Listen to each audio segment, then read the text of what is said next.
Buenas, buenas, buenas. Buenas. ¿Andan bien? ¿Cómo andan? Llegaste un poquito tarde. Sorry, muchachos, sorry. Mala mía. Bueno, dale, arrancamos. Ale, Nico. Arrancamos al Idea Management. Bueno, gente, ¿en qué andan? Cami, contame primero vos, ¿en qué andás? Bueno, yo ando mirando el pasado porque soy historiadora, así que me la paso enseñando en Ditela. Y en el programa de Carlos Pañi tengo una columna de historia, así que todos los lunes ahí. ¿Posta te desvela más el pasado que el futuro? Posta, me encanta. O sea, a mí me encanta leerme un libro sobre el siglo XV en Francia y ver qué pasaba con los campesinos en la Edad Media y ver cómo los reyes construyen estados, o sea eso para más. Vos es pochoclo puro. No, pochoclo. ¿Y lo proyectás o te quedás ahí? A ver, uno siempre está diciendo, bueno, ¿qué de esto me sirve para pensar mejor nuestro presente? No porque pasa siempre lo mismo, sino para ver las diferencias con el presente.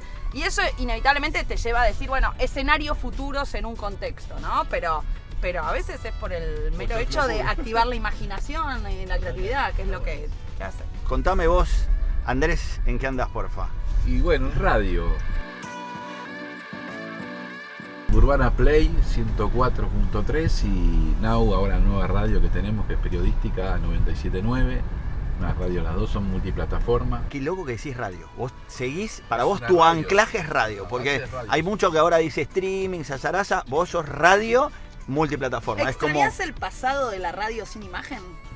No, porque se puede hacer, si vos querés optás y escuchás radio. Sí. Tal vez sí, la nostalgia de que solo existiera la radio, ¿no? Y como compañía. Y te digo, la radio para mí es atemporal, pero atemporal porque cruza la emoción. Ya no es solamente enterarme, sino que pasa a ser como esa persona no física que me acompaña. La podés llevar a todos lados. Está buenísimo. Arriba un auto, en el bolsillo, en auriculares, y bueno, de diversificar el medio, ¿viste? Porque también le tenés que dar más vida. Y porque si seguís haciendo lo mismo vas a tener siempre los mismos resultados. Entonces vos en el negocio tenés que ver es cómo lo amplío, cómo lo diversifico para obtener más gente. Y ahora voy a ir a Martu, 2 minutitos, así también me contás en qué andás, Martina querida. Bueno, ahora dirigiendo por el mar, que es una fundación de conservación marina, nosotros además de trabajar en conservación siempre miramos una manera de cómo poder emprender, ¿no? El hombre y el capitalismo están en el medio de la ecuación. Nosotros pensamos la conservación con la gente y con el modelo económico en el medio. Es inviable el romanticismo de todo sin nada, ¿no? Con todos los seres que somos. Entonces siempre estamos pensando en qué modelos podemos desarrollar. Y en este caso, muy entusiasmada para contarles en este auto, porque después de este carpool vamos a terminar todos preguntando dónde compramos algas para comer. Contarles cómo estamos sembrando el mar. Argentina tiene el 30% de distribución de algas del mundo. Es una locura lo que tenemos. 30% están acá. Sí. Pero no tenemos cultura alguera. Pasa mucho esta dicotomía con Chile, ¿no? De pronto miras Chile ya alguea hace más de 60, 70 años, y hablar Asia hace más de 100 años. Y se traía la visión de los 90 al mar. Se traía el pasado. Cuando yo hace 3 años empiezo a trabajar en esto, por el mar lo que hicimos, fue ir al futuro. Es decir, si la gente lo está sembrando, si esta alga puede crecer 60 centímetros por día, ¿por qué no sembramos en vez de deforestar? O sea, ¿esto puede crecer por día una alga? Exactamente. La macrocistis pirífera. ¿Qué podemos hacer con las algas? Se puede hacer muchísimas cosas, desde indumentaria, soluciones para el cáncer, pero donde más se está usando es para el agro, tanto reemplazando fertilizantes, que hoy estaban contaminando mucho porque son químicos, esto es orgánico, y para alimento para ganado. Se nos muere el ganado en la Patagonia todos los inviernos. Porque no tienen pasto. Por falta de pasto por la nieve, Es exacto. decir, que en el mar hay una inmensa oportunidad de todo. De todo. Y vos podés reemplazar el pasto ese por las algas Exacto. que nutren bien al ganado Exacto. y lo ayudan a sobrevivir. Incluso les reduce un 40% el metano. Hagamos esto porque me parece que Pará, está Nico, buenísimo vos el pie también que estás podés contar tirando. en qué andás.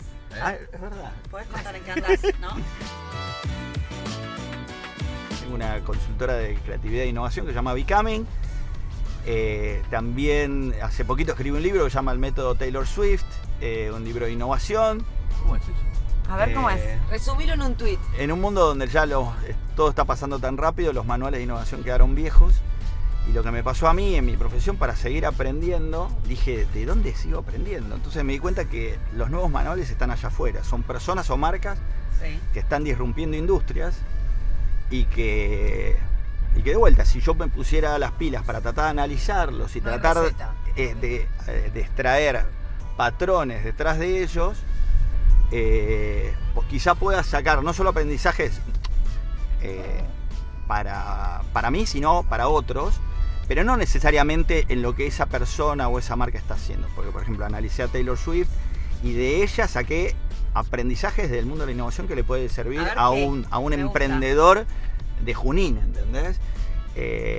Y para mí uno de los grandes secretos de ella, volviendo al pasado y al futuro, por ejemplo, algo tan recontra básico. Vos pensás que, por ejemplo, hoy para meter un hit, una persona de la talla de Taylor debería tener un equipo, los mejores escritores de música, tecnología que esté estudiando el momento más tiktokable de una canción, no sé, los mejores.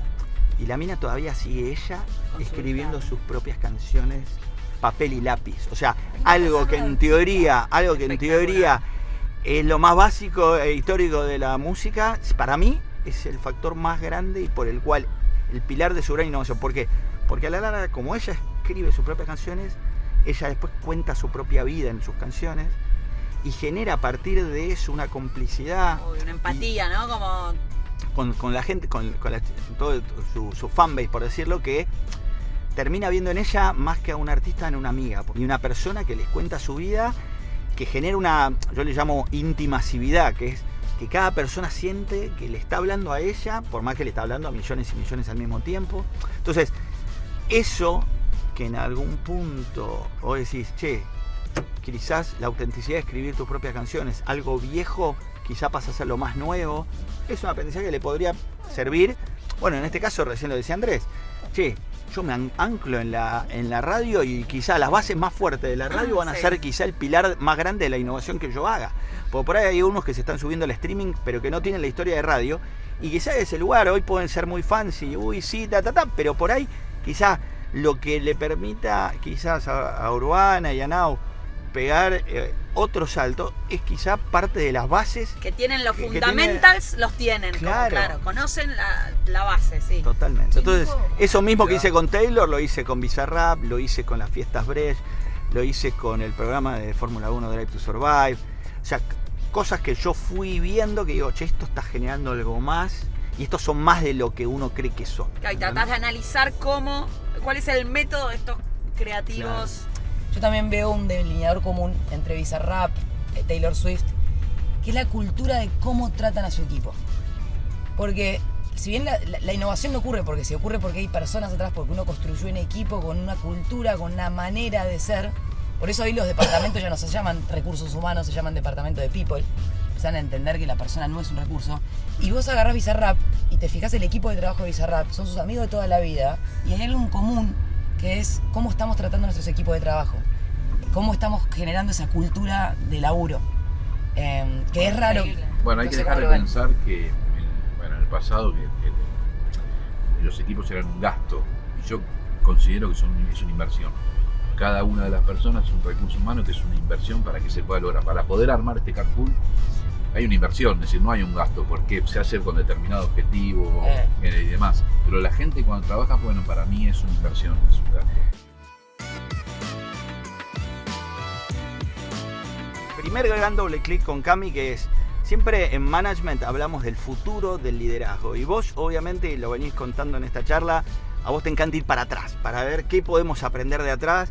Entonces me encantaría si nos podés hacer ese doble clic de qué podemos aprender de líderes del pasado y cómo esos aprendizajes podrían extrapolarse a este liderazgo del futuro. Yo voy a pasar un liderazgo más de tipo histórico-político, porque ustedes conocen mucho sobre líderes más de management, de empresas, pero por ahí muchas de las cosas que yo leo sobre liderazgo están relacionadas con los líderes políticos de la historia. Hay un libro muy clásico de Henry Kissinger, y ahí Kissinger trata de ver cuáles son las características de los buenos líderes históricos. Dice, bueno, vos tenés dos tipos de líderes. Okay. Tenés el tipo que es un profeta y el que es un estadista, ¿no? El liderazgo profético. El liderazgo profético es el que dice, el que tiene una visión clara de futuro. Dice, hay que romper con el pasado, tenemos que ir hacia acá. Es el que un poquito fuerza la realidad lo más posible para ir hacia donde quiere. Es un tipo que tiene una visión de hacia dónde hay que ir, ese es el profeta, y que apura todo para poder llegar a ese lugar a donde quiere ir. El estadista es el que tiene una visión, pero trata en esa visión de futuro de mantener ciertas esencias del pasado en la sociedad, en las instituciones, y que trata de ir hacia allá siempre haciendo un equilibrio entre pasado y futuro, y que piensa más en los medios para llegar a ese lugar del futuro. Y Kissinger dice, un buen líder tiene que tener las dos cosas. Es decir, tiene que saber ser un profeta y un estadista al mismo tiempo. Es decir, tiene que tener una idea muy clara de futuro, audacia, valentía para saber hacia dónde ir, pero también tener muy en claro los medios, las negociaciones, las transacciones, pensando por ahí en personajes más como, wow, de los que todos piensan, ¿no? Tipo, ¿quién sería uno?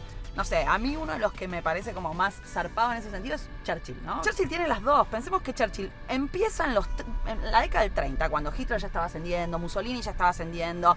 Churchill empieza medio predicando en el desierto, decía él, solito, diciéndole a los ingleses, che, esta gente se está armando, esto va a terminar mal, Inglaterra tiene que hacer algo para que esto no termine mal, y nadie le daba bola. O sea, él tenía una visión de futuro muy clara, nadie le prestaba atención, y él trataba de convencer, nadie prestaba atención hasta que efectivamente pasa lo que Churchill decía que iba a pasar, que es que Hitler iba a expandirse por Europa, iba a conquistar el resto de los países.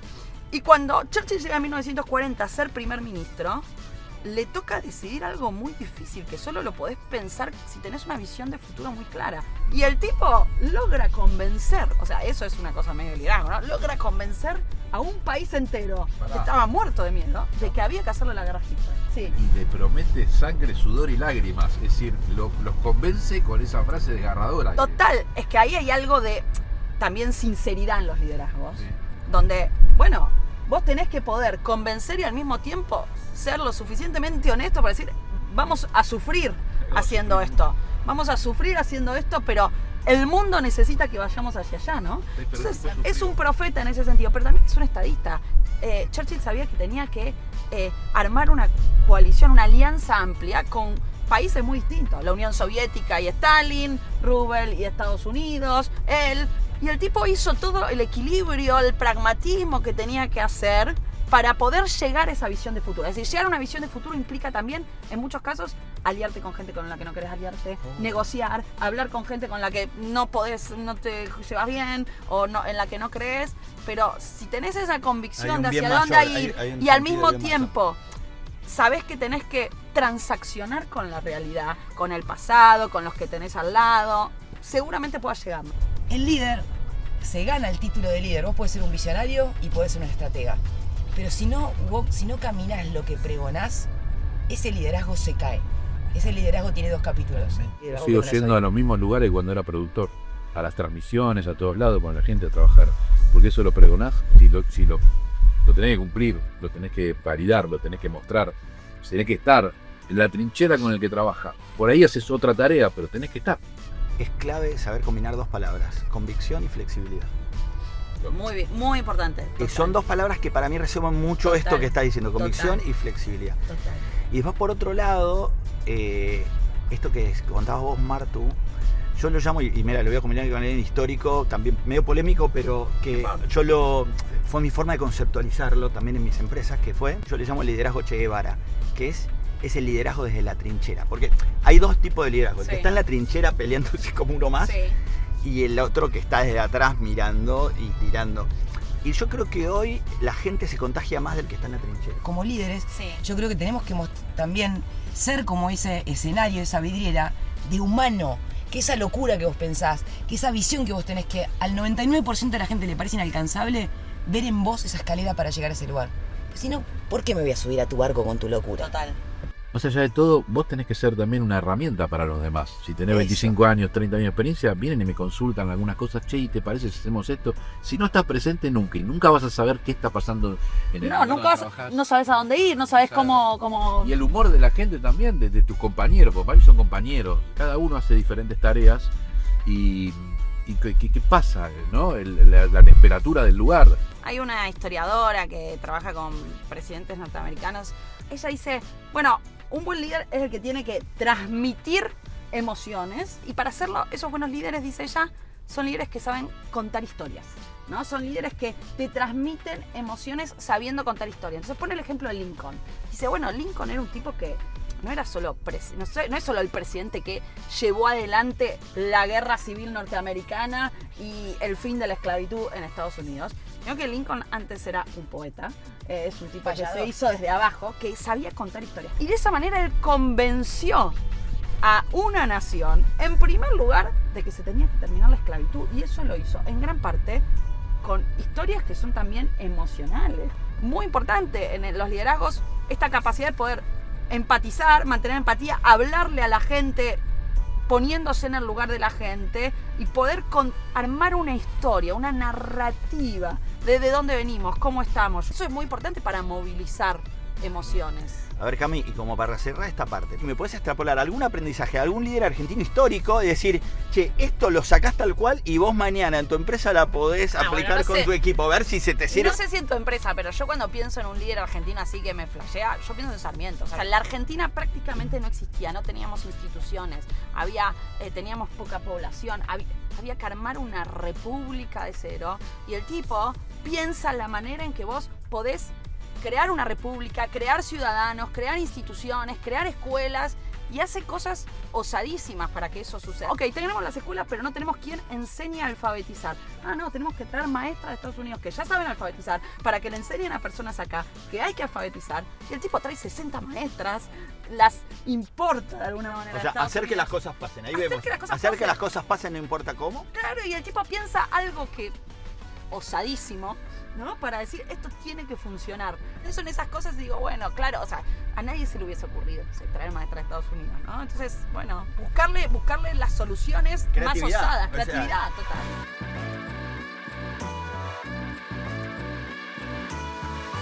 Bueno, ahora le toca doble clic a la señorita Martina Sasso. Ya hablamos mucho del pasado. Vos estás en un proyecto que respira futuro. Martu, ¿me contás un poquito cómo es innovar en Argentina? ¿Cómo es estar pensando un proyecto de vuelta? Que por un lado tiene cosas muy del pasado y al mismo tiempo es re del futuro. Así que me encantaría saber un poquito más. La alguería es una industria ancestral. Hace 100 años que se cultivan algas. No es que estamos reinventando la rueda. Y al mismo tiempo me sorprende que si bien estamos trabajando con una matriz productiva en la acuicultura que es de técnica ancestral, hoy todo lo que se está haciendo con el alga tiene que ver con el futuro. Yo no me dejo de sorprender los laboratorios que hoy están piloteando sus productos con nuestras algas. Van desde la cura del cáncer, soluciones para las ruedas de los autos, biocombustibles, cómo alimento el ganado y cómo fertilizo el suelo sin perder calidad y nutrientes. Entonces, y todos con modelos de negocios distintos, ¿no? Y distintos volúmenes. Así que a mí lo que me gusta mucho es esta dicotomía entre el pasado y el presente de lo que hacemos. Pero otra de las cosas que más me gusta de lo que es la siembra de algas es cómo redefinimos las empresas del futuro. Quiero que a partir de grandes fundaciones nazcan las empresas del futuro. Empresas que van a vivir dentro del capitalismo, no hay que negarlo, pero lo van a transformar porque están pensadas de otra manera. Exactamente. Digamos, un lugar donde no hay que ocupar todo el mercado, hay que dejar espacio para otros. Entonces, por ejemplo, mi emprendimiento tiene un límite de crecimiento.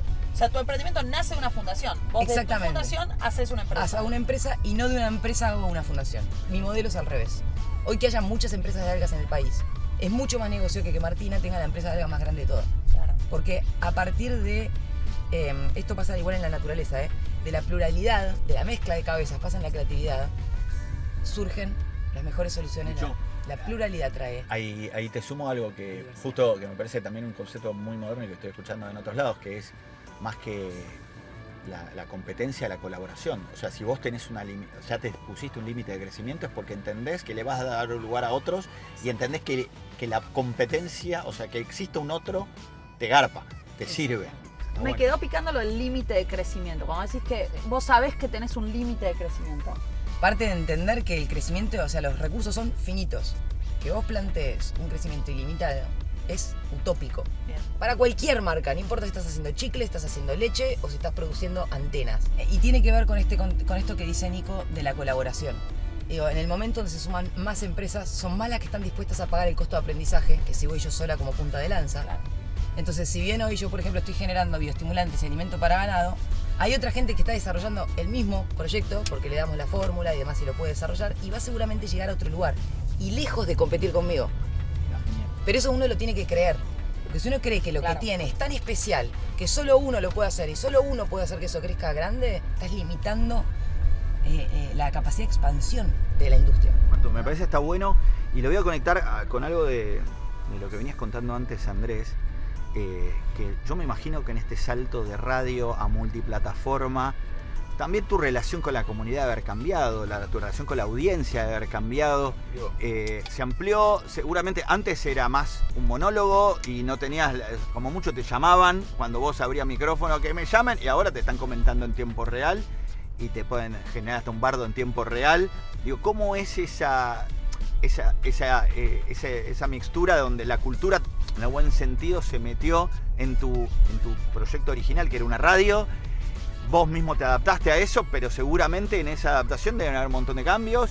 ¿Cómo lo sentís? ¿Cómo es entender estas nuevas audiencias que están allá afuera? Se ampliaron las audiencias, están en todo el mundo ahora.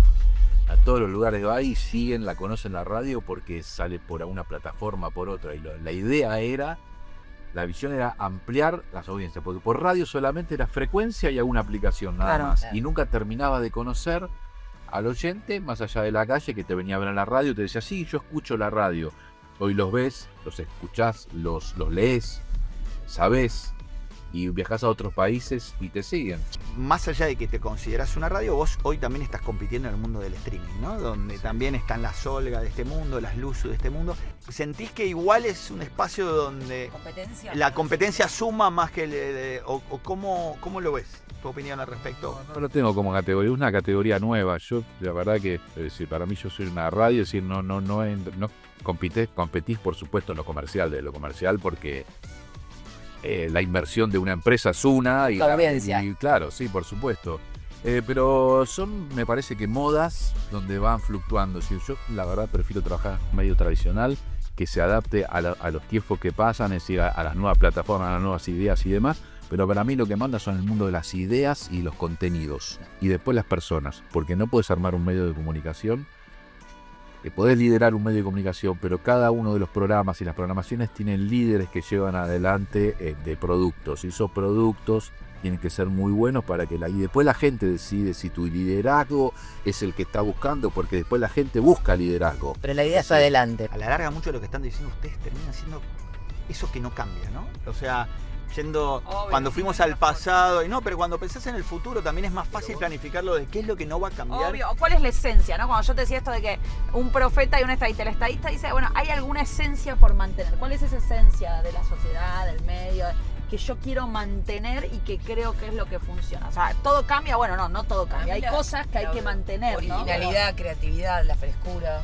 Por supuesto, vos me estás contando algo de lo que haces vos, y yo sé que sos una profesional, lo que cuenta Camila, y yo me cautiva porque me está hablando de Churchill y me está hablando de Alfonsín, no sé si habla, bueno, de Sarmiento, perdón, y me cautivó, es decir, sabe, y eso vale en todas las épocas, y tiene que ver con que escuchás gente interesante, y eso no va a pasar nunca. Ahora la forma es ¿me entendés? ¿Por dónde lo escucho? ¿Por dónde lo veo? ¿Cómo amplío la plataforma? Y ahí va el liderazgo, y ahí va la guía, y ahí va la visión de decir cómo hacemos para llegar a más audiencias. Porque esto que tengo, la historia que me contó Camila es súper interesante, pero no tengo caminos para... Entonces, y tenés que empezar a ver caminos como para llegar a un montón de audiencias como para que la vean. Es eso. ¿Y cómo haces para fidelizar esa, o para generar la comunidad, ¿no? Porque como hay toda una obsesión ahora de generar comunidad, ¿cómo genero comunidad, mantengo la comunidad, fidelizo la Mejores. comunidad? Primero traer a los mejores, contenidos e ideas. Y después empezar a trabajar, las comunidades se arman solas, no lo haces de una manera consistente, como te llevo a vos a hablar de historia todos los miércoles a un programa. Tiene que ver con un montón de situaciones y relaciones de trabajo que te llevan a eso. Y tener paciencia y creer en el producto. Y después los canales de comunicación, cómo amplío, cómo me ven en más lugares, en todo el mundo. Y después, bueno, tratar de traer inversiones a la radio porque es un negocio. Y bueno, después tenés que cautivar a los anunciantes. No paramos de parar en semáforos y se me ocurrió mientras manejábamos una pequeña dinámica de semáforo. Yo voy a tirar una palabra y ustedes me tienen que decir acelero, ¿no? Verde, freno, rojo o amarillo, depende, ¿ok? Entonces, Cada uno dice lo que piensa. lo que piensa. Por ejemplo, más inteligencia artificial. Amarillo. ¿Amarillo? Amarillo. Acá, decir rojo, ahora animate. rojo, no, ahora rojo. Ahora otra. Competencia, que haya más competencia. Verde. Yo lo pienso en un lado más humano y me pongo medio rojo con eso, como bueno, colaboremos, yo me pongo como más en ese modo conciliadora. La competencia puede ser muy Está buena. muy bien. ¿Y el señor? Lo que pasa es que ahí es amarillo porque con algunos quiero competir Con otro quiere correr. y al otro colaboro. Con algunos colaboro, es decir, pero con otro quiero competir. Liderazgo, donde dejamos que se estrellen los equipos para aprender. Sí. O sea, liderazgo de la prueba y el error. El fail fast. Rojo, soy muy poco osada en eso. Verde. Mandiela. En la facultad, Multicolor, verde, en una empresa rojo. No podemos perder, nunca. Estoy compañera. Sí, no se puede perder. Bien. ¿Y Nicolás qué diría? Yo trabajo en el mundo de la innovación y el corazón de la innovación tiene que ver con la prueba y el error. Con ponérsela. Sí, y con aprender haciendo. A la larga lo que hicimos sin querer es networking acá. Es entender que en el relacionarse con un otro, por más ajeno y lejano que parezca, pueden haber puntos de conexión y quizá el día de mañana nuevos caminos, nuevos negocios, nuevas oportunidades y parte de la esencia de lo que acaba de pasar acá, si lo saben entender como un skill, porque hay gente que dice, no, a mí no, yo prefiero estar con los míos, me quedo ahí. Y yo digo, no, al revés, si entiende, esto se entrena y se desarrolla en networking. La verdad que esto es medio un robo a mano hermana de James Corden, ¿no? El Carpool Karaoke. Perfecto. Entonces, si le vamos a robar, robémosle bien y terminemos con un karaoke. Voy a poner esta canción. ¿Querés poner una canción? Sí, y vamos a ver si la podemos hacer un karaoke. Arrancármelo de voz y arranca así, a ver. Y no tengo pensado hundirme acá tirado. Y no tengo planeado morirme desangrado. Y no me pidas que no vuelva a intentar. Que las cosas vuelvan a su lugar. Y no tengo pensado hundirme acá tirado. Y no tengo planeado morirme desangrado. Y Es muy bueno él. no me pidas que no vuelva a intentar. Que las cosas vuelvan a su lugar. Me encanta que vuelvan a su lugar, lo paro acá. Que vuelvan a su lugar. Estamos hablando de pasado, de futuro. Los esperamos en el SEC, en Experiencia e Idea Management. Muy buenos compañeros de ruta. Me encantó. Agradezco no haberle chocado el auto a Pablito. No, lo zafamos todo Si de no pedo. teníamos un problema a los cuatro. Gracias a Pablo Sibila, fenómeno. Mirá la pantalla, nave, una nave tenemos. El auto más tecnológico al que me subí. Mil gracias. Los esperamos en Experiencia y Idea Management. Imagínense esto, pero un poquito más ordenado, más prolijo y por gente más grosa, ¿no? Perfecto, sí, obvio.